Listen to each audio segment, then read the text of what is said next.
சிவகாமி, சிவகாமி எங்கே இருக்க? சாப்பாடு போய் எடுத்துட்டு வா, பசிக்குது ரொம்ப. சரிங்க, எடுத்துட்டு வரேன்.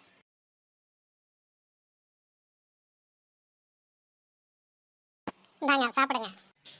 ம், என்ன இது களி செஞ்சு வச்சிருக்க? ஆமாங்க, ஏங்க அப்படி பார்க்குறீங்க? ரொம்ப பசிக்குது, வாய்க்கு ருசியாக நான் சமைச்சு வச்சப்பன்னு பார்த்தா களி எடுத்து வந்து கொடுக்குற. இது சாப்பிட்ற மாதிரியா இருக்கும்? ஆமாங்க, களி யாரும் சாப்பிட மாட்டாங்களா? மனசு சாப்பிட்றது தானே இது. அப்படியா? மனசை சாப்பிட்றது தான். எனக்கு இது வேணாம், வேற ஒன்று போய் கொண்டு வா. வேற ஒன்றுன்னா வேற இந்த களி இல்லாமல் இன்னொரு களி எடுத்து விட்டுங்களா? என்ன நக்கல் அடிக்கிறியா? களி வேணாம், வேறு எதனா ரைஸு சப்பாத்தி ஏதாச்சும் தான் எடுத்துகிட்டு வா. இது உடம்புக்கு நல்லது தாங்க, இதே சாப்பிடுங்க. வேற எதுவும் செஞ்சு வைக்கல. என்ன நீ வேணும்னு பண்ணி வச்சிருக்கேன்? நான் களி சாப்பிட மாட்டேன்னு தெரியும்ல, எப்போயாச்சும் ஒரு முறை தான் சாப்பிடுன்னு தெரியும். அதாங்க, அந்த எப்பயாச்சும் இன்னைக்கு ஒரு நாள் சாப்பிடுங்க. இன்னைக்கு ஐயாவுக்கு களி சாப்பிட்ற மூடு இல்லை, போய் சோறு கொண்டு வா.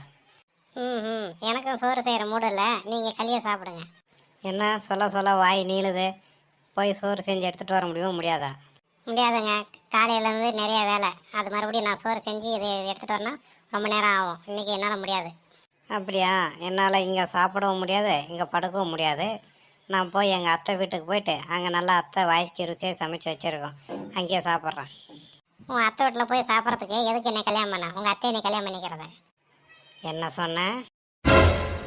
ஐயோ, ஏங்க சாப்பிட தூக்கி வெளியே போட்டீங்க? அதுக்கோசரம். பின்ன நான் உன்னை பேசினா திரும்ப திரும்ப என் கூட பேசுகிற, வாய் நீளுது உனக்கு. அதுக்குன்னு சாப்பாடு அப்படி வீணாக்குவீங்களா? அதை வச்சு தான் நானாக சாப்பிட்ருப்பேன்ல. நீ ஏன் சாப்பிடாம பட்னியாரு, அப்போ தான் திருந்துவேன். நான் போய் எங்கள் அத்தை வீட்டில் சாப்பிட்டுக்கிறேன். குட் பாய். ஐயோ, இந்த பைத்தியக்காரனுக்கு என்ன சொன்னாலும் புரிய மாட்டேது. சுருக்குன்னு கோவம் மட்டும் வருது.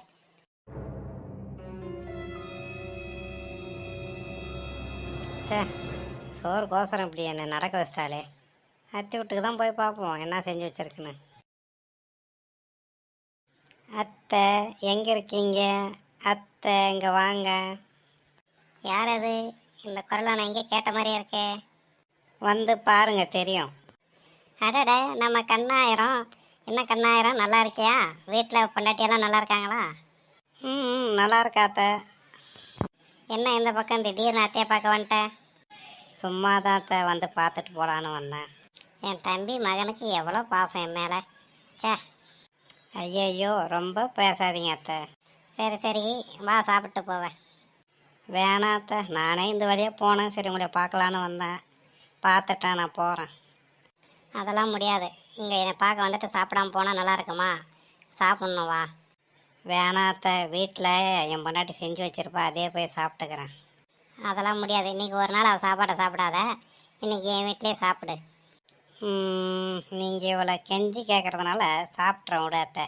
ரொம்ப நேரம் ஆகுமே சாப்பிட்டு போன்னு அதுதான் பார்க்குறேன். நேரம் ஆனால் ஆகட்டும், இரு, சாப்பிட்டு இங்கே தூங்கிட்டு போவேன். சரி அத்தை, சரி போய் செஞ்சு எடுத்துகிட்டு வாங்க. ஒரு வேளை சாப்பாடுக்கு எவ்வளோ நடிக்க வேண்டியதாகுது. நடிப்பில் கலக்கிற கண்ணாயிரம். வெல்டன். ஆ ஆ ஆ ஆ அடடே. வாமா ஈஸ்வரி, எப்படி இருக்கிற? நல்லா இருக்கேன் கோப்பம்மா, நீ எப்படி இருக்கிற? நல்லா தான் இருக்கேன். ஆமாம், சரி, என்ன பண்ணியிருக்கீங்க?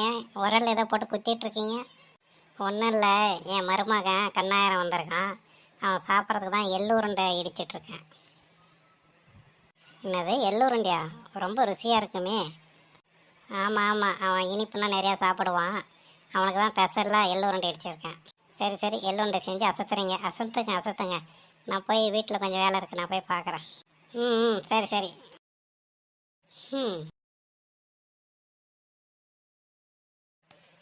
எள்ளுருண்டை என்னமா வாசனை, கமன்னு அடிக்குது. மருமகன் சாப்பிட்டான்னு அவ்வளோதான். இன்னொன்று கேட்பான் என்கிட்ட. மருமகனே. சொல்லுங்க அத்தை. சாப்பாடு ரெடி ஆச்சு, நான் போய் இலையெல்லாம் எடுத்துகிட்டு வரேன். சரிங்க அத்தை. ஆஹா, இன்னைக்கு அத்தை ஏதோ பண்ணியிருக்காங்க, நல்லா பெசலு போல். இங்கே சாப்பிட்டு நல்லா தூங்க வேண்டியது தான். மாப்பிள்ளை இருந்தால் அப்படி, நான் போயிட்டு சாப்பிட்றத எடுத்துன்னு வரேன். சரிங்க அத்தை, போடுங்க, பசிக்குது. அவசரப்படாத, சின்ன பிள்ளையிலேருந்தே உனக்கு இப்படி தான். இந்தா மருமகனே சாப்பிடு. சரிங்க அத்தை. அத்தை இங்கே இதுவா? என்னது இங்கே இதுவானா? இதுக்கு முன்னே இதை பார்த்துருக்கியா? என்னது இதுக்கு போனால் பார்த்துருக்கியாவா? அங்கே சிவகாமி களி பண்ணா அது வேணான்னு நினச்சி தான் இங்கே வந்தேன். இங்கேயும் களியே கொடுமைன்னு கோயிலுக்கு போனேன். அங்கே 2 கொடுமை ஜிங்குன்னு ஆடிச்சான். அந்த மாதிரி இதே நிலமை இப்போ. என்ன கண்ணாயிரம் அந்தாட்ட திரும்பிட்டு எதோ பேசிகிட்டு இருக்க? ஒன்றும் இல்லாத என் சோக கதையை நினச்சி வருத்தப்பட்டேன்னு தான். உனக்கு சோக கதையா? என்னப்பா அது? அதெல்லாம் சொல்லணுன்னா இன்றைக்கி ஒரு நாள் ஆகாதத்தை இன்னொரு நாளைக்கு சொல்கிறேன். சரி சரி சாப்பிடு. ஐயோ அத்தை சரிங்க, நான் சாப்பிட்றேன். நீங்கள் போயிட்டு மற்ற வேலை இருந்தால் பாருங்கள், அப்புறம் கூப்பிட்றேன். நீ வேணா பாரு, சாப்பிட்டு முடிச்சுட்டு இன்னொன்று கேட்பேன் என்கிட்ட. பேசாமல் அவள் செஞ்சு களியே சாப்பிடுங்களாம். நீ அங்கேயும் வந்தால் இங்கேயும் களியே. உன் நிலமை இப்படி ஆகிப்போச்சடா கண்ணாயிரம். பேசாமல் தூக்கி போட்டுற வேண்டியது தான், அப்புறம் சாப்பிட்டோன்னு சொல்லிடலாம். அடடே கண்ணாயிரம், இவ்வளோ சீக்கிரம் சாப்பிட்டியா? இந்த இன்னொன்று எடுத்துகிட்டு வர, அதையும் சாப்பிடு. ஐயோ வேணாத்த, எனக்கு ரொம்ப வயிறு நிறைஞ்சிருச்சு. நான் இருட்டிடுச்சு, தூங்கிட்டு நான் காலையில் எழுந்து போகிறேன். சரிப்பா, வெளியே போய் படு, நான் பாயும் தலகாணியும் எடுத்துகிட்டு வரேன்.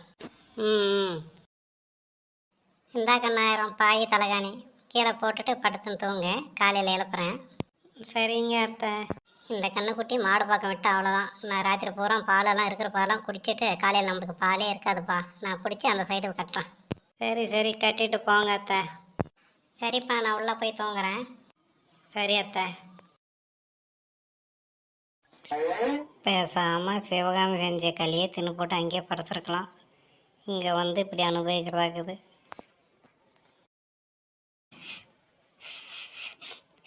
என்ன ஏதோ வாசனை அடிக்குது, நல்ல வாசனையாக இருக்கே. எங்கேருந்து வருது? பசிக்கிற நேரத்தில் இந்த வாசனை வந்து என்னை கொல்லுதே. ஆஹா, இந்த பக்கம் இருக்கிற உரக்கல்லுன்னு தான் இந்த வாசனை வருது. அப்படி என்னவா இருக்கும்? இந்த உரல் தான் அத்தை ஏதோ செஞ்சுட்டு கலவாமல் விட்ருக்காங்க, அதனால தான் இவ்வளோ வாசனை வருது. என்னவா இருக்கும்?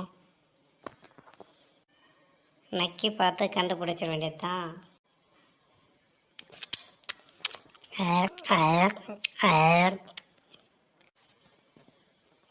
இவ்வளோ டேஸ்ட்டாக இருக்குது. வீட்டுக்கு வந்த எனக்கு இதை போட களியை போட்டு என்னை உசுரை வாங்கிட்டான் ஆத்தி. இந்த உரலவே நக்கிட்டு நம்ம பசியை தீர்த்துக்க வேண்டியது தான். நாம் குடிக்க வேண்டிய பாலை நம்மளுக்கு கொடுக்காம நம்ம அம்மா கட்டத்தை நம்மளை பிரித்து வச்சிருச்சு. அவங்க தூங்கி எழுறதுக்குள்ளே நம்ம போய் இருக்கிற பாலெல்லாம் குடிச்சிட வேண்டியது தான். இந்த இருட்டில் அம்மா எங்கே இருக்குதுன்னே தெரியலையே. ஓகே போவோம், அந்த பரம் தான் அம்மா இருக்கும், போய் இருக்கிற பாலை குடிச்சிடுறது தான். இன்னும் ஏன்டா வெயிட் பண்ணியிருக்கேன், பாலை குடி. ஐயோ பின்னாடி என்ன கடிச்சிச்சுன்னு தெரியலையே. அம்மா மடியில் இருந்தாலும் பின்னாடி கடிச்சிட்டேனே, அதான் பாலே வரல. இதுக்கு மேலே ஒரு நிமிஷம் இருந்தோம் நம்ம உசுருக்கு ஆபத்து வந்துடும், ஓடிட வேண்டியது தான். பேசாமல் கண்ணம்மா செஞ்ச களியே தின்னு இருக்க வேண்டியது தான். அத்தை வீட்டுக்கு வந்து கண்ணு குட்டி கடை கடி வாங்கினது தான் மிச்சம்.